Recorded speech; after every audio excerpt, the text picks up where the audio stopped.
S07E26. That's all we need. Hello and welcome to another edition of the Tigers Down Under. I'm your host Alex, and with me I have Brad this week. How are you, Brad? Good, mate. Thanks. Yeah.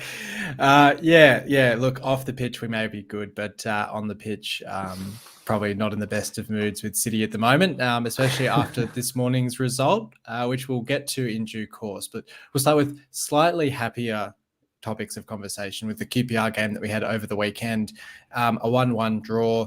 Marcus Forss getting his first goal for the club. Obviously, the circumstances of the debut for Cartwright weren't too positive, but to see another academy player get a go as well was great to see. And probably in some ways unlucky not to win the game. In other ways, a bit fortunate to get the point with that late winner ruled out for offside, which was perhaps a bit fortunate. So a game that had a little bit of everything. How did you see it? Yeah, look, I thought as far as the game goes, we actually would probably take a point at QPR any day of the week. And so the fact that I think in patches anyway, we actually looked really good was a good sign. I suppose probably the only disappointing thing I thought was we just we looked, to be honest, like we could pass the ball around beautifully, but it was only sort of when QPR made a mistake that we looked threatening. Yeah. And look, without overanalyzing things, some silly passing from out wide back into central locations when we're defending. I mean, QPR probably should have scored 4 with some of the mistakes that we made at the back. But look, a draw is a pretty good result, and we could have still won it too. Yeah, absolutely. That chance that Lewis Potter had at the end, in particular, was a pretty good one. A little bit frustrating as well, in the sense, I guess, that the goal that they did end up scoring just seemed like one of the goals that we've conceded a number of times this season, with the poor marking, no one really picking up the player coming through to score the goal, which was really unfortunate for Cartwright because, I'll be honest, when he came on, my biggest concern was whether he would stand up to the crosses, stand up to the physicality, and he did that, and he was fantastic. He had, I think, a corner was just about his first action of the game, and did really well. So it was really unfortunate the manner of which he conceded his clean sheet in the game, but it's a sort of a familiar story for us, I guess. Look, I think you probably summed it up, mate. The goal looked like something we've basically almost practiced giving away on the training ground. Yeah. Like, it's become so repetitious, and I suppose that's the frustration. I think if you took, I don't know, maybe 3 or 4 of those poorly defended situations out of the game, we look like mid-table plus side.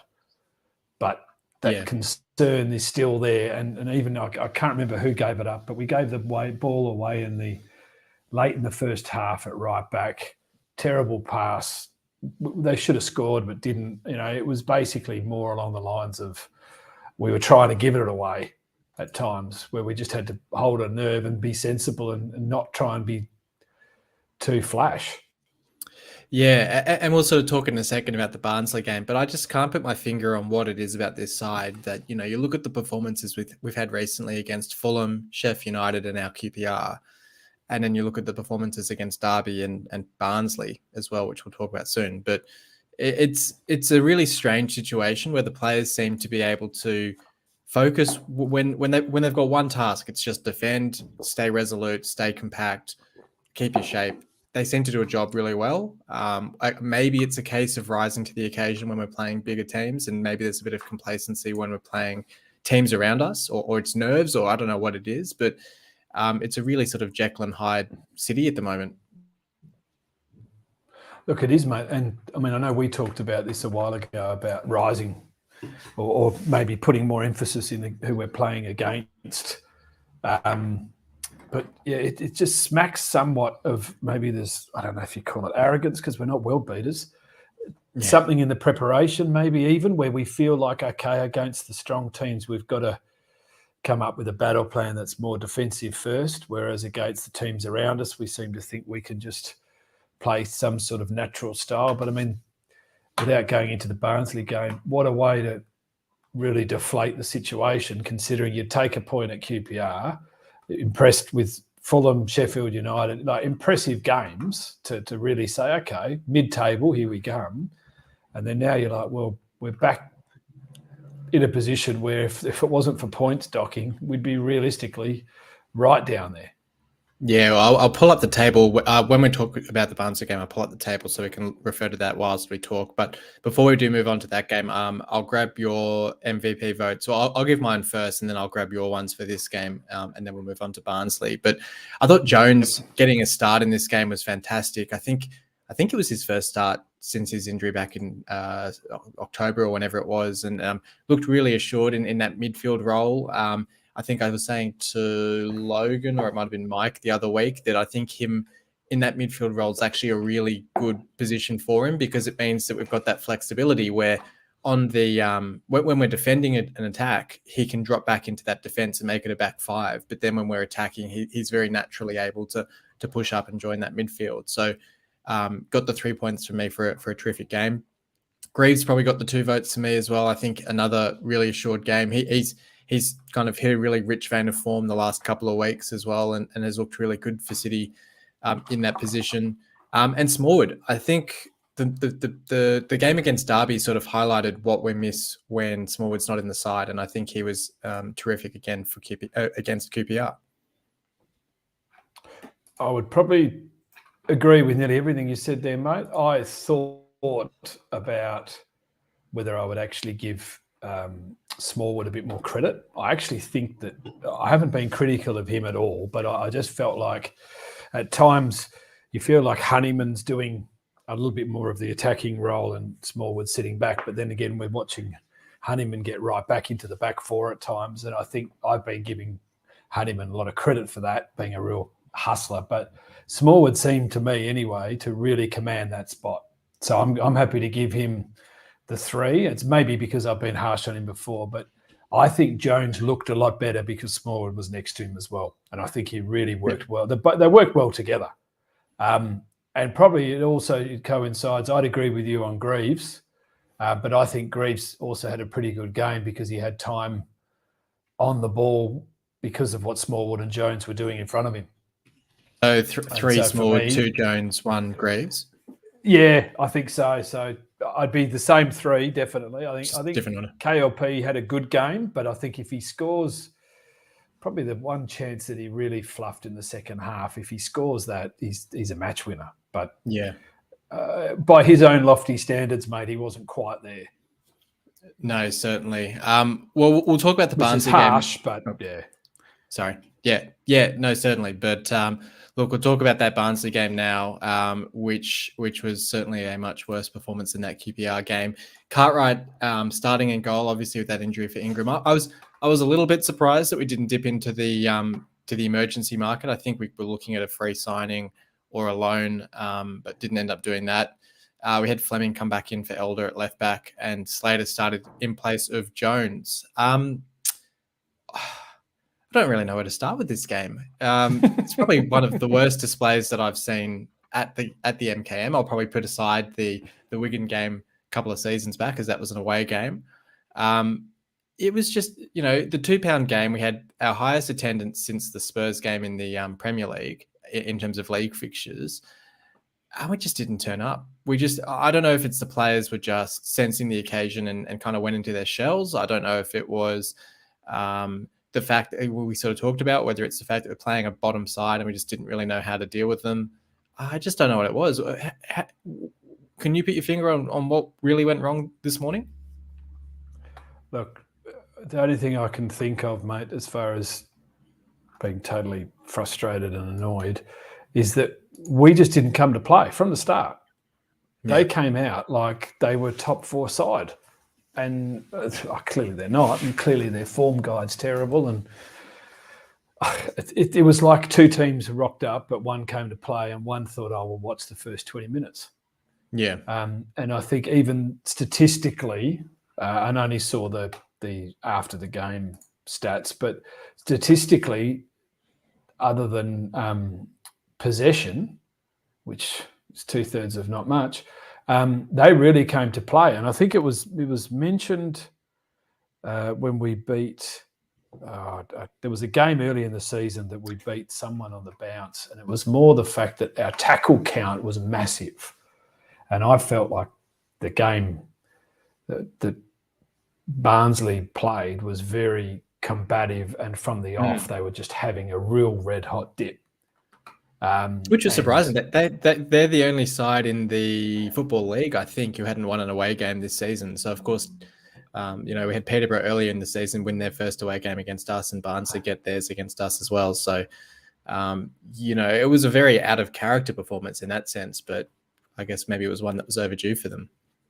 Yeah, and look, typical of us to welcome someone to the KCOM and throw our weight behind helping them statistically. But the one thing that probably frustrated me, mate, was even the second half. Okay, so you've had a bad first half, rubbish. You come out and really show them in the second half what you can do. And we didn't fire a shot. Yeah. And so realistically, yeah, sure, they were going to sit back a little bit, and as you probably would when you haven't got many points on the board and sitting there with 2 goals stuffed in, by half time. But technically at the moment, mate, that was more mentally than anything. That was an extremely disappointing performance. You can have off days, but I don't get why we were so off. What did you make of the substitutions? Because you talk there about the fact that they sat back in the second half. And I think Dan and I were both saying this morning in the chat that our first instinct when you look at Barnsley sitting back like that was that you bring on Huddleston, because Huddleston, as a player with the ball at his feet, can unlock a defence quite magnificently with his passing. And we turned instead to Doherty, who's been in pretty poor form lately and didn't really seem to offer much when he came on. How did you see the manager's changes? And I guess, as you say there about coming out in the second half and putting in a better display, we had against Derby the same sort of situation where we came out second half, conceded another goal, didn't make a sub till the 60th minute. And again, this morning, no sub until I think probably about 50, 55 minutes. You think, surely you make a change at half time. Surely you do something, just change it around, try to show some intent. But there wasn't really any forthcoming. No, look, and mate, especially like the manager's got this real, charisma about him, and it wouldn't have surprised me if he subbed 1 or 2 at 30 minutes because the writing was on the wall that we were not up for it.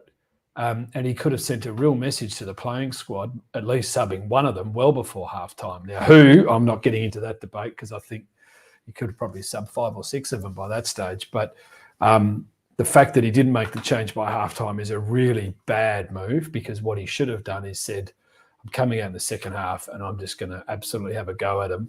And like you said, Huddleston, it was probably tailor-made for Huddleston to come in and sit in a 4-3-3, to be honest. Just have a real crack.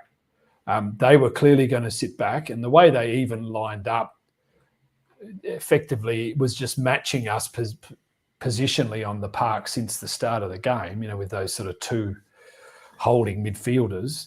I think they just came to sort of strangle us, and then we'd get frustrated. And of course, they probably didn't realise they were going to sneak 2 in by half time. I personally think, mate, he should have thrown all 3 subs at half time just to send the message, because it just wasn't on. We're now at the point where we're playing the bottom side, who, let's face it, they are a basket case, but not after this morning.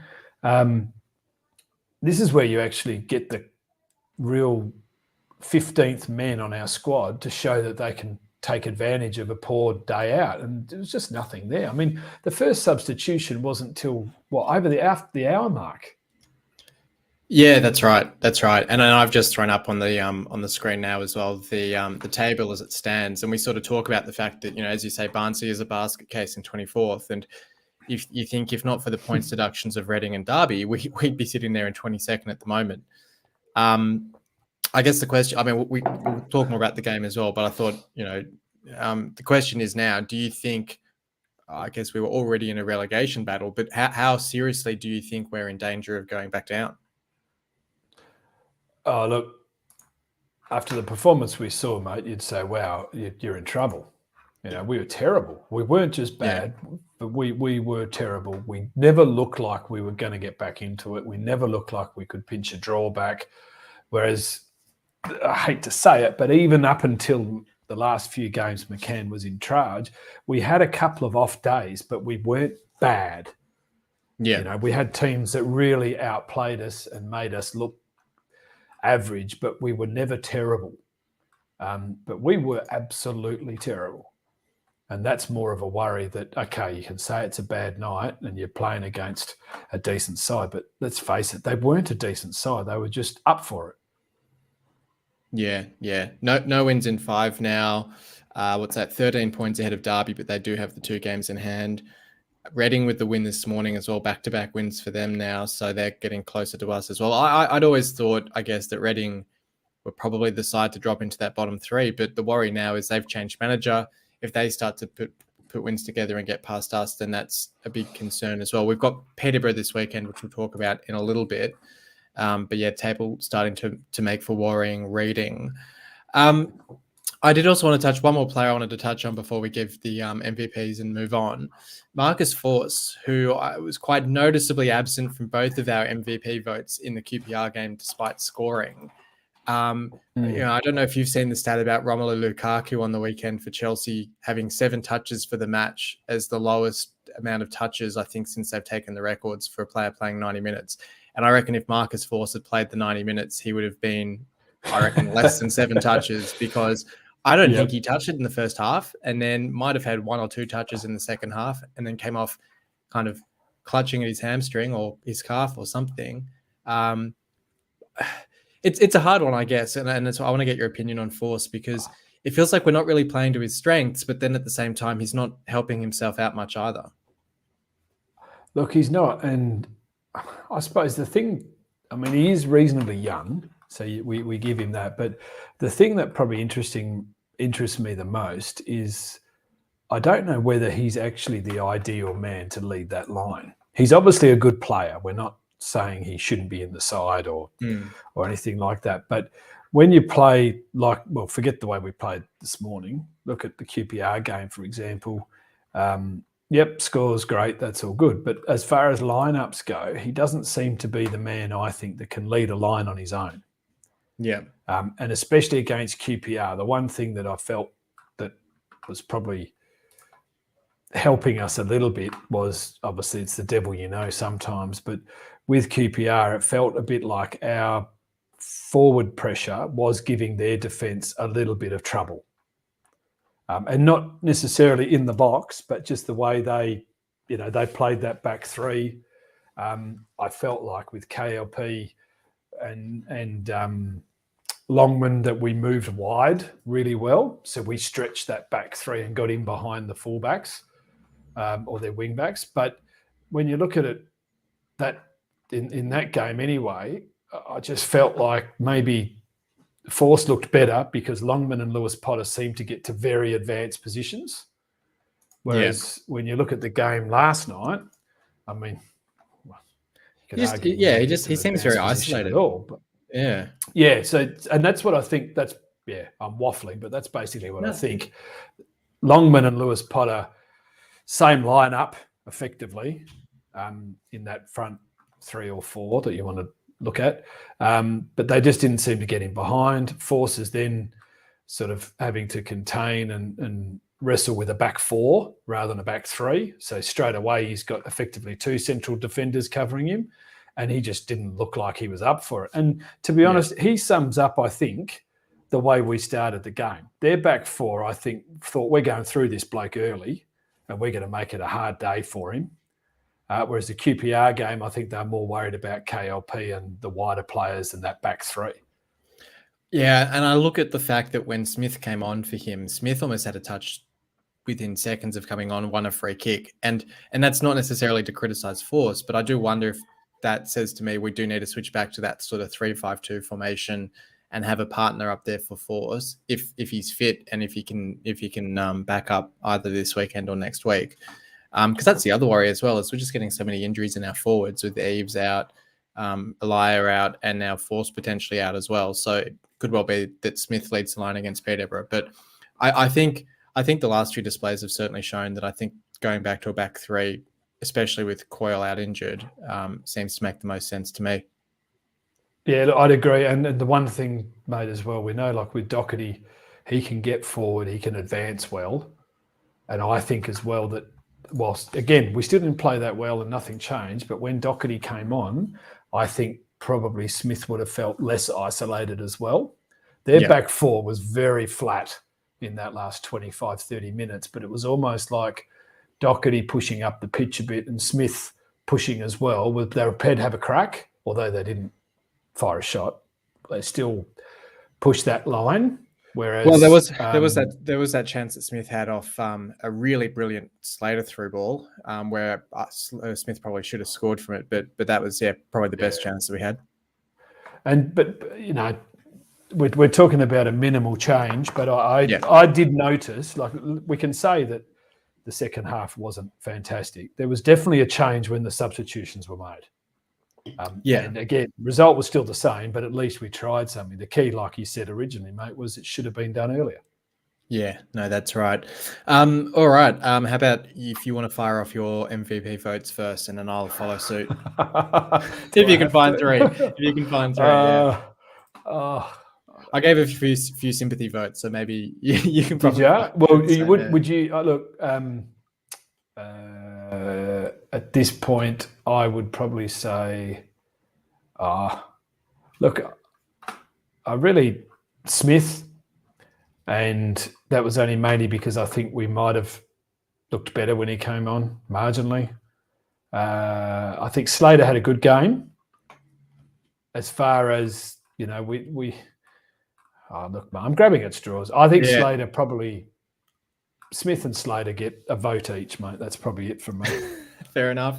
Look, I went Slater for the 3 votes, probably for similar reasons. I think, and to be honest, if anything, it's really just for that pass through for Smith, and the fact that of the 3 central midfielders or the 3 holding midfielders, however you want to call them, he was the one that seemed to have the most desire, the most energy, tried to carry the ball up the pitch. Cartwright, I gave 2 votes for. I think as a full starting debut. Can't fault him for either of the goals. Made a really great save at 0-0 to keep Barnsley out. So I thought he was fantastic in goal. And then Smith, the 1 vote, kind of throwing himself around the pitch, giving a bit of energy. And I mean, that's all I can really hope for in out of this game, I suspect. All right, well let's move on. Then we'll do the triple flashback feature, and this one is actually a bit tricky. I'm sort of running out of ideas, so I'm pinching ideas as we get through the weeks. They're a bit more themed for the games that we've had. And I caught on the commentary the comment about the fact that we like scoring late goals against QPR, and it prompted me to sort of search through the record books, and it reminded me we've had 2 late winners and a late consolation goal against them, so all after the 90th minute in recent years. I'll give you the years as well, because I want you to name the players, and the players are going to be challenging. I can give you hints as we go, but so the seasons are 14-15, so the relegation season under Bruce, 15-16, so the championship promotion season under Bruce, and then 19-20, so the relegation season under McCann. So if that sort of helps give you ideas for which players might have been around in those seasons. We had, I think it was a 2-1 win, a 3-2 win, and then a 3-1 loss, I think was the final one. Okay, but this could be a bit. This is probably the most challenging one we've done. What was the first one? You said 14-15, was it? Yeah. Okay, and was that a home or away? It was away, I believe. Oh no, it must have been at home because we played them away first day of the season. And this is a player that we signed in that January window. If that might not help at all. I don't know. No, okay. So QPR, so that's 14-15. So you'd be going back to like Brucey. And he was only with us. I want to say he was only with us for about 6 months. Right. Oh wow. So it's I've got these faces. Yeah, I know. He scored a few. He did score a couple of goals. I think he might have scored 4 or 5 goals for us. So it's not like he was too random, but might be a challenging one. Okay, so 14-15. I would think. No, I was going to say, but I can actually picture the face, and I was leaning towards our FA Cup semi-final first goal scorer, who you love to celebrate with the Sagbo. horns. Sagbo. Yeah, but Sagbo came later. It was definitely before him. Oh, no, this is after. This is the season after. I mean, sorry, after him. But I'm thinking it was like Sagbo. Yeah. Well, that's a good shout, because it is a similar sort of. We signed him from a European club, so played for about 6 months, and then left us. It was Darman Doy, if you remember. Oh yes, Doy? yeah, okay, yeah. So the second one was with us a bit longer. I think we signed him again. It was a January signing in that 15-16 season, but he stayed with us for 3 seasons. Scored a particularly famous goal in the following Premier League season, if that gives you a hint. Oh, I know who this was. My mate who went to the US. Yeah. You've got it. Oh, far out. I used to, if you go back on the podcast, I used to say how he used to love a challenge. Like I know he was very much maligned. Yes, he was. I used to rate him because I thought statistically when he played, we looked a better side. You got to be careful what you say, don't you? I was going to make another comment. All I remember, look, again, I'm not. I think you've got it. You've given me. He scored the overhead, the joint overhead with Hernandez. Yeah, Adama Diomande. Yeah, that's it. Diomande. Yes. And then the third one. So these are all players that have transfers involving January. So he only just left us in this January gone by, which I think probably gives us, one player. I've probably given that away. It's probably too easy a clue. Maybe. If that helps, I don't know. Maybe it isn't. Try me. Scored. Oh, I want to say 15. No, maybe 10, 15 goals for us last season. And then Wilkes was sold. No. Was sold just now in January.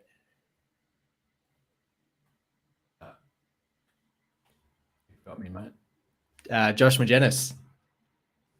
Oh, yeah. Why do I get Wilkes and Magennis mixed up? That was definitely the hard. I need to find the right level of these where they're not too difficult. But I think they were quite good. They were quite good, mate. I'm impressed with that. Well, I mean, you gave it away when you said the goal in the following season, because that's the first game I thought of was that Leicester game. Yeah, but, I was like, it's a good. I like it. It was good. Yeah, it was good. It was Apologies good. to everyone for not getting Magennis right. Shocker.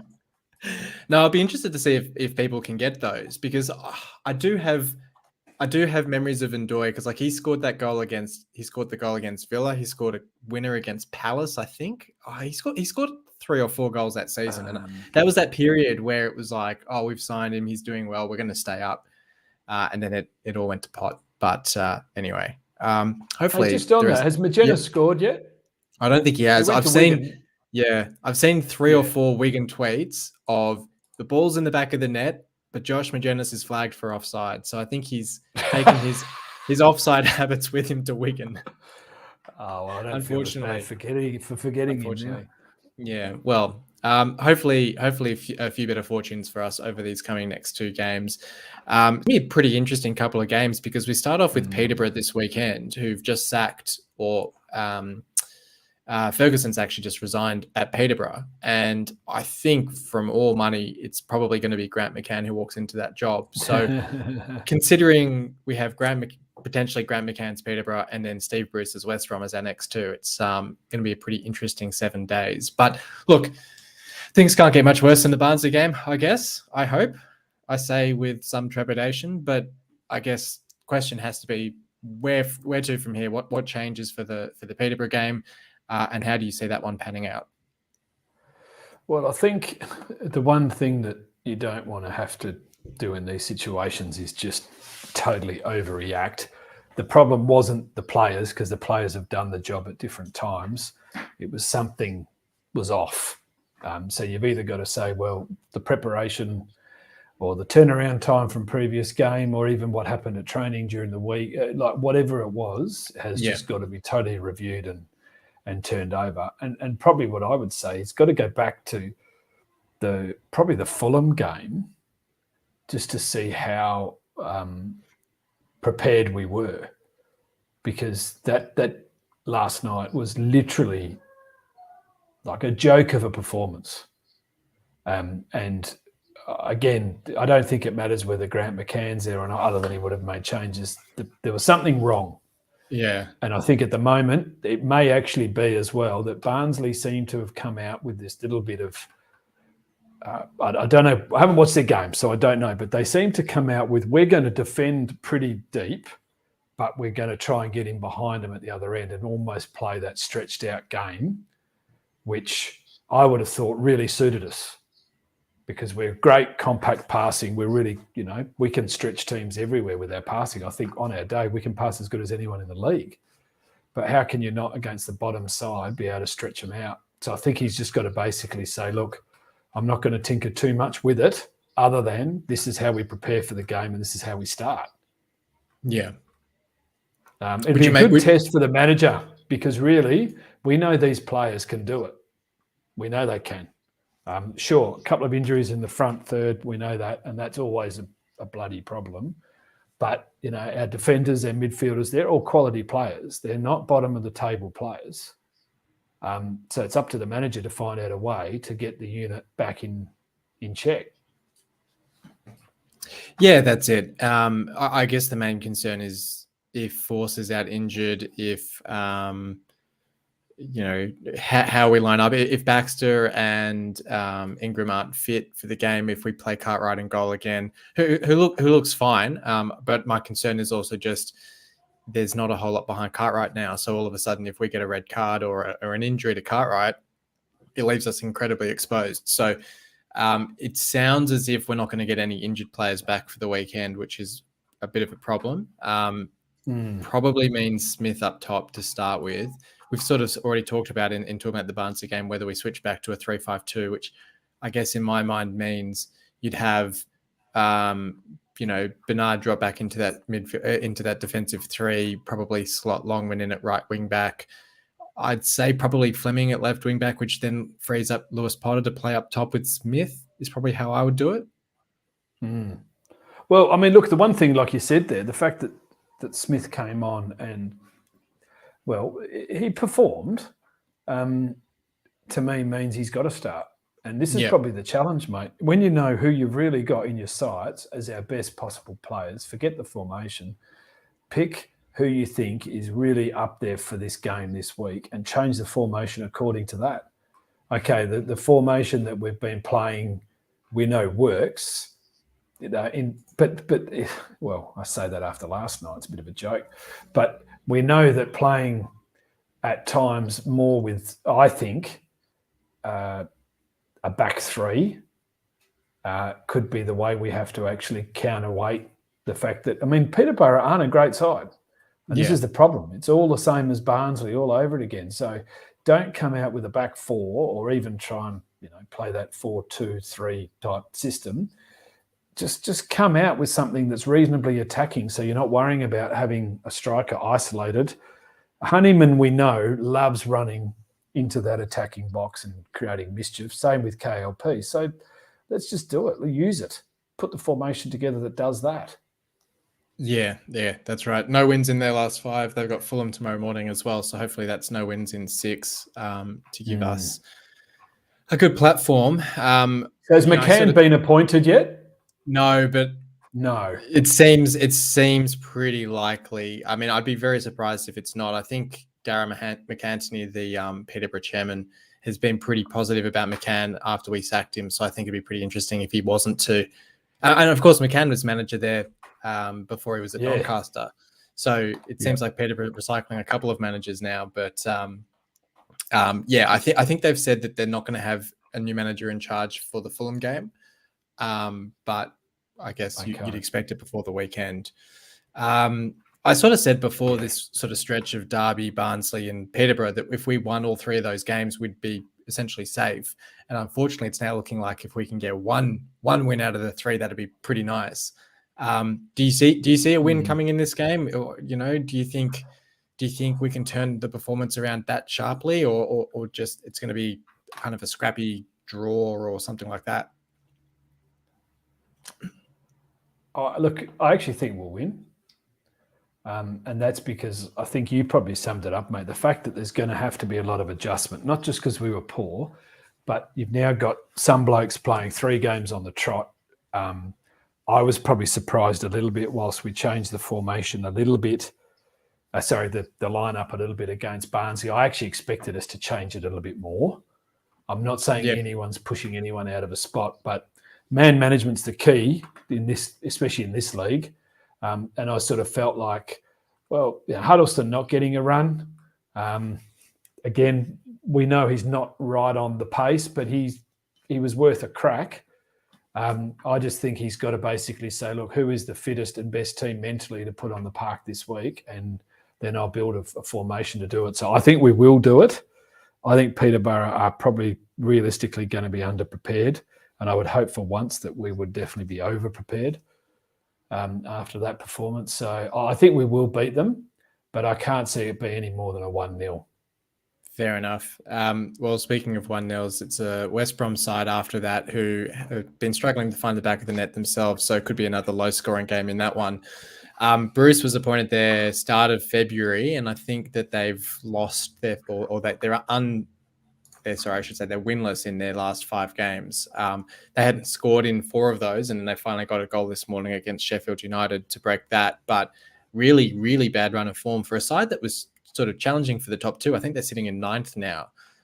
So they've really fallen off the pace. I heard the statistic that since the 99-2000 season, West Brom haven't finished below 6th in the championship. So they've either been in the Premier League or they've finished top 6 in the championship. So quite a stat. And the way that they're traveling at the moment is far below that. So, you sort of naturally look at this West Brom game and think this is a relegated side. This is a really challenging game, but they're there for the taking in the sense that they've got a bit of a soft underbelly at the moment. I guess you'd say they're very much looking quite vulnerable.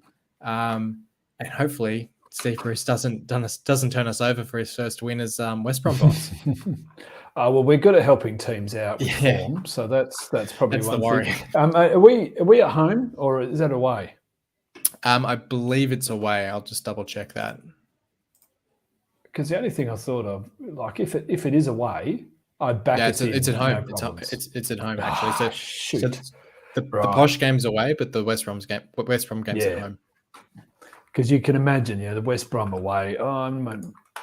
They're a good side, even though they're in a form slump, and we always seem to really turn it on against teams when we play away that we're not meant to grab anything from. I was just going to say, I've just checked the fixture. I actually thought this was midweek next week. It's actually on the 6th of March. So we're doing a very early preview for this game. But anyway. Well done, mate. That's good. See, now what we're showing the manager here is we're prepared, right? Well organised, lots of good prep here. Yeah. Now, well, look, hopefully West Brom do themselves a favour and turn one around and make sure that they get a win on the board before they play us. Yeah, because I think we really need. I mean, what have we got? 14 games to go. Is it 13, 14 games to go? Actually, we're ahead, aren't we? 12 so games we'd to only go. have 12 about games to go. Yeah, so with 12 games to go, okay, we know there's half a dozen. There's a dozen points on the drop, but with a couple of games in hand and a form guide like we're showing at the moment, and let's face it, the only thing that's probably saving us is whilst Barnsley, okay, they beat us, we were average, at least they've won a game in the last month. Well, I know we haven't, but Peterborough haven't either. Yeah. So it's a dangerous sort of... They beat Barnsley had a win, but I can't remember who it was against now. But yeah, I mean, West Brom have Swansea next, so that could be a win for them before they face us. I'll have a look. Who did Barnsley beat? They beat QPR, of course. Oh, yeah, of course. Yeah. Yeah. So, I mean, most of our thinking at the moment's just got to be, mate, I don't think it matters who we're playing. The manager, this is probably the best test of whether this manager can cut it or not. So I know we're not getting into a debate as to whether he can do the job or not, but there's obviously a lot of critics out there to say, look what's happened since he took over. But this is the one, you've got a team that should have won a game, didn't, and were really poor. How well can you turn this around? And see whether the players can respond too. Yeah, and look, it'll be interesting. So I think this game will actually end up being after the international break, it must be, or because we've got the game against Peterborough this weekend, and so then it must be. Oh no, of course it'll just be. It'll just be a. No, I think it must just be next weekend. February is a short month, so that must be it. But of course, yeah. Yeah. Oh, well, you're not that far ahead. That's okay. Yeah. I thought for a second that I had the 2 weeks in hand on the game, but not too bad. But yeah, look, if they can beat Swansea, it gives them the monkey off the back in that sense. And then in a way, maybe that softens them up for us rather than has them going for the win as desperately as they would be otherwise. But look, it's a bit far ahead, I guess, to predict any changes to the side for that one. But I think it just comes back to that Peterborough game is pretty vital for us to get 3 points on the board. As you say, we're kind of running out of games in the season now and just have to keep that distance between us and the bottom three. And look, the only thing that probably helps us is whilst Barnsley have been pretty poor this year, they haven't been leaking goals like Peterborough have. Yeah. So if we can't get a result against Peterborough, it almost comes down to the fact that their defence is that bad.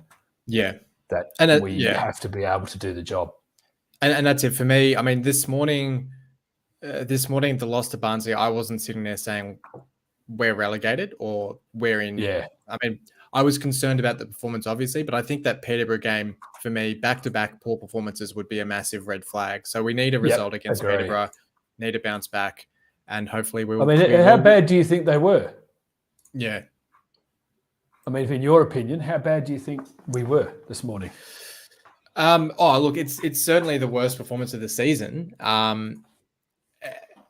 It's a hard one because I look back on that 19-20 season and the sort of the slip into relegation where we were on the verge of the playoffs and just thought there's no chance that we're going to get sucked into it. And I think this season we're a lot closer to it to start with, but we're also picking up points here and there. We're picking up wins here and there. So I'm not sort of writing off the season by any means. And I think you look at the fact that over the last, call it 4 games, we've had Barnsley, QPR, Sheffield United and Fulham as the 4 games. And you think of that group of 4 games, only the Barnsley game really stands out. And I'm being a bit selective. I'm ignoring the Derby game was the 5th. But 2 points against QPR and Sheffield United, you think that's pretty good in our last 3 games. You think, yeah, if we get 3 points against Peterborough, all of a sudden that's, 5 points in our last 5 games essentially. And that's actually not the end of the world.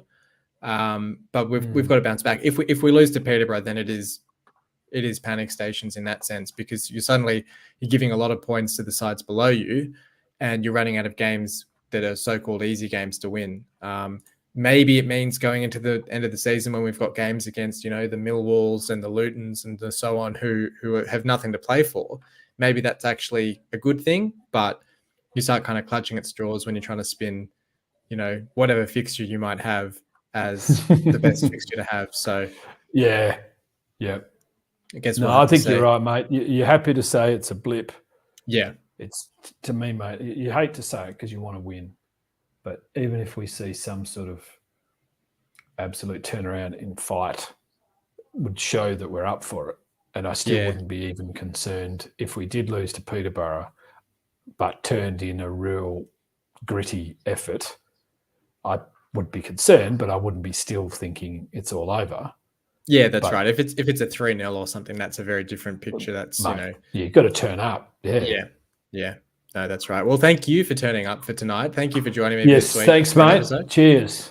No worries. I just thought that was a good segue. I wasn't suggesting anything. It was just a good segue. No, that's good. It is, mate. Yes. And thank you everyone for turning up and listening as well. So that one as well. If you haven't already, give the video a like, subscribe to our channel as well. I'm trying to hopefully get towards 150 or 200 subscribers on the channel by the end of the season. Would be a fantastic effort. So please do that as well. But let us know your thoughts as well on the games that we've had and the games that we have coming up as well. But until next time,